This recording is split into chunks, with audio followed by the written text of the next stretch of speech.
از متفاوت ترین گربه‌سان چیزی شنیدی؟ میدونی سرعت یوزپلنگ در چه حدیه؟ از خط اشک اونها اطلاعی داری؟ از زندگی مجردی اونها کسی برات گفته؟ از بدن اسلمی اونها و اهلی شدنشون توسط انسان میخوای خبردار شی؟ برای رسیدن به همه جوابها کافیه تا آخر ویدیو با من باشی. یوزپلنگ یکی از زیباترین حیوانات روی زمین. این گربه بزرگ با پوشش لکه‌ای خاکستری و سفید شکارچی ماهریه. یوزپلنگ دارای بدنی اسلمی و کشیده است. این جانور به آسونی از دیگر گربه‌سان‌ها قابل تشخیصه. اون رو نه تنها از روی خالهای روی بدنش میشه متمایز کرد که بدن باریک و کشیده، سر کوچیک، چشمای بالا قرار گرفته، گوشهای کوچیک و تا حدودی پهن، شمایلی یکتا به اون میده. خالهای روی بدن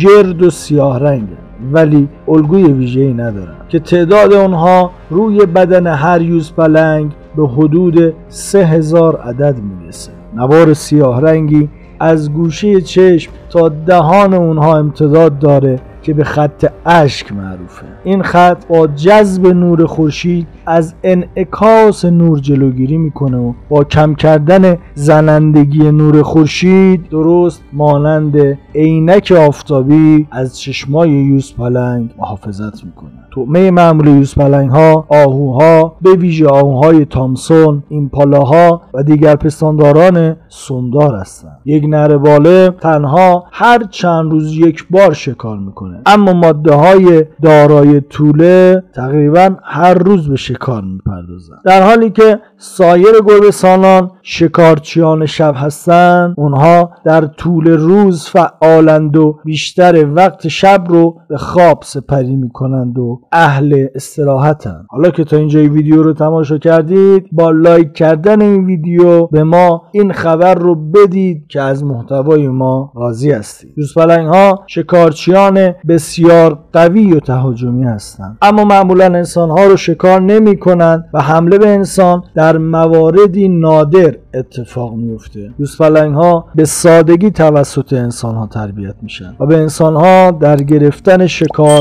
کمک میکنن. یوزها برای زندگی اغلب مناطق خشک و باز و علفزارها رو انتخاب میکنن، چون در چنین محیط هایی که یوز میتونه با سرعت در پی طعمه هاش بده. برخی از نژادهای یوزپلنگ حیوانات قلمرو طلبی هستن و در دفاع از محدوده تحت کنترل خودشون بسیار قاطع عمل میکنن، اما برخی از اونها آنچنان قلمروخواه نیستن و درگیری با یوزهای غریبه بر سر تملک یک قلمرو در اونها کمتر اتفاق میفته. یوزپلنگ ها در معرض خطر انقراض قرار دارند و جمعیت اونها در طول دهه‌های اخیر به شدت کاهش یافته. یوزپلنگ ها آسیب پذیرترین گونه در میان دیگر گربه‌سان های بزرگ هستند و امروزه 90% از جمعیت اونها کم شده و جالب بدونید اونها در اسارت اقدام به جفتگیری نمی کنند و همین مسئله کار بقای نسل اونها رو سخت‌تر کرد. یوز ایرانی واپسین بازماندگان از نسل یوزپلنگ های آسیایی هستند و تعداد بسیار کمی از اونها امروزه در فلات مرکزی ایران و کوهستان‌های اطرافش زندگی می‌کنند. در آفریقا شیر و تمساح از جمله دشمنان طبیعی یوز هستند. در کل نزدیک 80% همه توله‌های کشته شده توسط درندگان به دست شیرها کشته میشند و 12% توسط کفتارهای خالدار و الباقی توسط درندگانی چون پلنگ، دیگر یوزها، سگ‌های وحشی آفریقایی و پرندگان شکاری. کم کم داریم به منحصر به فردترین ویژگی یوزپلنگ نزدیک میشیم. برای شنیدنش کافیه تا آخر ویدیو کنارم باشی. یوزها به سه حالت در طبیعت دیده میشن: زندگی انفرادی، گروه خانوادگی و نرهای سرگردان. گروه خانوادگی متشکل از مادر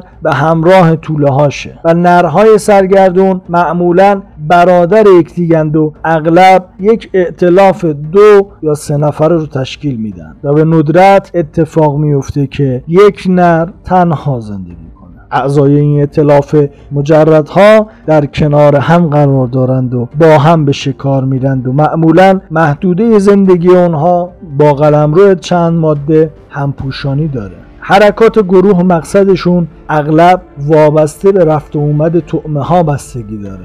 یوزهای ماده در همه طول سال بچه میزان، اما بیشتر در فصلهای بارانی سال باردار میشن. پیش از اون که یوزپلنگ ماده آماده جفتگیری بشه 7 تا 14 روز ادرارش بوی ویژه‌ای به خودش میگیره که به نرها این پیامو میرسونه که ماده به زودی آماده پذیرش نره. دوره زمان جفتگیری در یوزها 1 هفته طول میکشه. اگر در این هنگام ماده باردار نشد 10 روز دیگه دوباره وارد دوره جفتگیری میشه و در غیر این صورت توله هاشو 3 ماه بعد به دنیا میاره.